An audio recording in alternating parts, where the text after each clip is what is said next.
it goes back to around the year 2000 when I started my MA program, and I had I think it was in October, November of 2000. I had my first meeting with my advisor, and we had to settle on what my sort of thesis topic was going to be for the MA.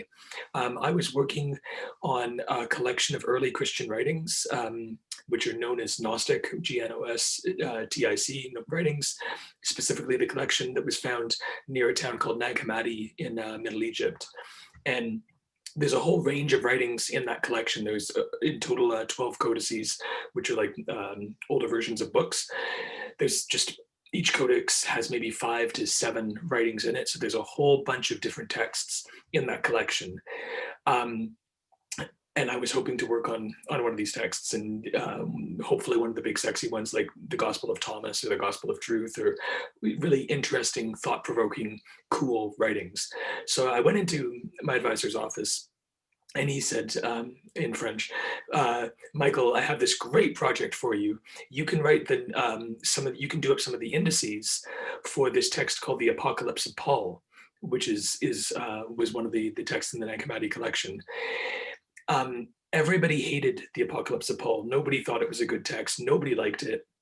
One of the leading German critics or thinkers about these writings had just dismissed it as saying basically this is the product of a developmentally delayed high schooler. Like it was really not well thought of. Nobody had done a monograph on it since 1968.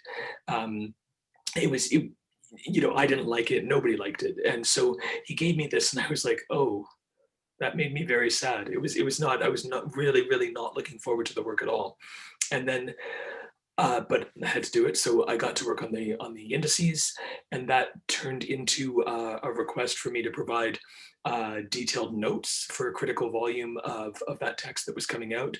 And then I collaborated in that volume with a French scholar who did the introduction to the text, and then I did the notes. And then, as a result of my profound disagreements with the scholar that I had collaborated with, I was inspired to write my own book about this text.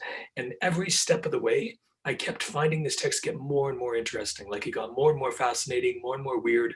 It taught me a lot of cool stuff about Gnosticism, taught me a lot of cool stuff about other early Christian currents of writing, such as apocalypticism, that I hadn't known before. And so like I found like every step further that I took with regard to this text, things just got more interesting. They got more strange. I noticed more connections to other things. I was able to come up with more inventive and sort of exciting hypotheses about how it could have been produced.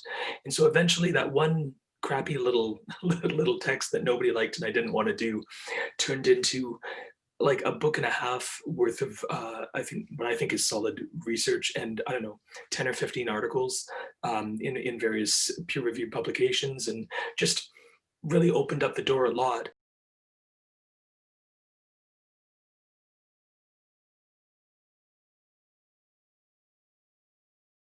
So that's a writing anecdote for why you should, even if something appears sucky and stupid at first, just keep going. It might get better.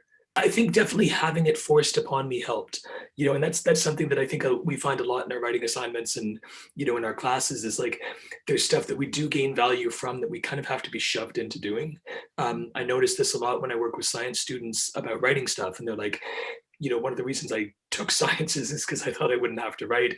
I hate writing. I don't want to write. But then they get obliged in a course like Bio 152 or Bio 205 or something to do a more extended piece of writing. And they come out of it and they go, wow, that was really cool. I actually really enjoyed doing that. And I feel like my situation was sort of the same. If my advisor had not forced me to do this text, I certainly would never have chosen it.